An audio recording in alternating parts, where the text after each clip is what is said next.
Welcome to the reflection, guys. Today I'm not going to talk about the gospel from Sunday. I'm going to talk about the first reading. I'll talk about the gospel more on Wednesday when I get to see you. The first reading was Moses' encounter with the burning thorn bush. Moses has this dilemma in his life. He's brought up and raised as a high-level, sophisticated prince of Egypt, not realising he's actually a Hebrew. And when he finds out that he has this Hebrew Jewish heritage and he sees a Hebrew being mistreated, he goes out of his way and he murders the person who hurt the Hebrew, and then he buries this body and realises people are finding out what he's done, and he flees. And he goes to his desert moment.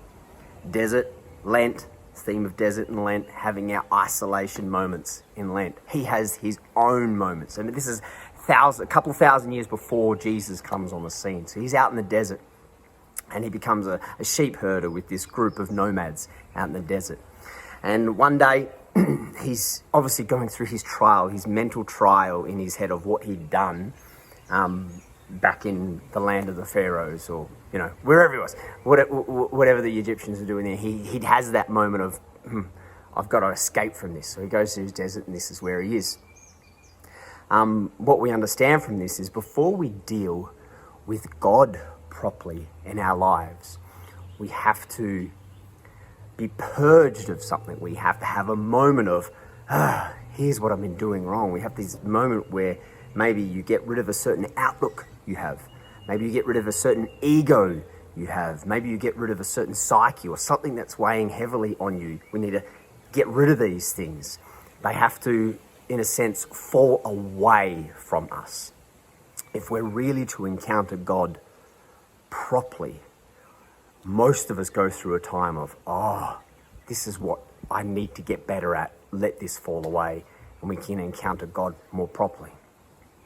What's reality is that God is always with you. God was always with Moses, but we're not ready to see him. Moses wasn't ready to see him in that sense.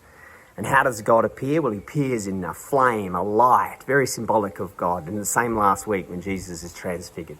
He appears in this flame, this burning of a thorn bush. Now, if you have a thorn bush in your backyard, you're going to dig it up, throw it out, put it in the tip, right?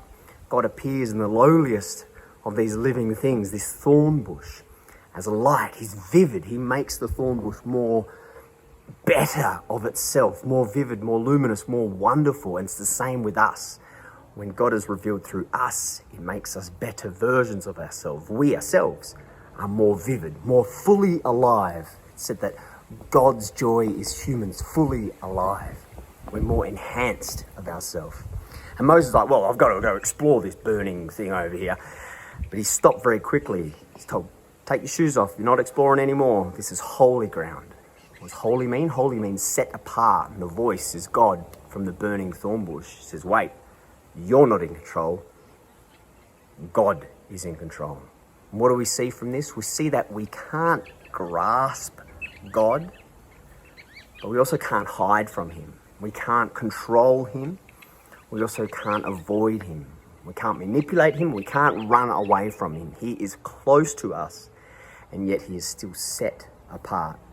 Let's put it this way. We can't imagine. He is more superior a being. He's more superior than we can ever imagine. But at the very same time, he is closer to me than I am to myself. He is closer to you than you are to yourself. He is both more superior than you can imagine and closer to you than you are to yourself. People ask me in class, what's heaven like, Mr. Reedy? Heaven. I can't explain the physical. He is more superior than we can ever imagine. And what comes from this? Well, Moses realizes, I'm not in control. I need to submit to God. And those things are going to fall away from me. Those bad things in my life are going to fall away from me. I need to submit to God. I'm not going to control him. I'm going to submit to him. He's in control. I can't run away from him. He's right there. And then he gives Moses a mission, a wonderful mission to free the Israelites from slavery. And he does that in our own lives too. He asks us, guys, shed all those things in your life that are weighing you down, submit to him, and he's going to give you a mission. Are you ready? He's going to always allow you to think, are you ready? Are you ready? I want to be ready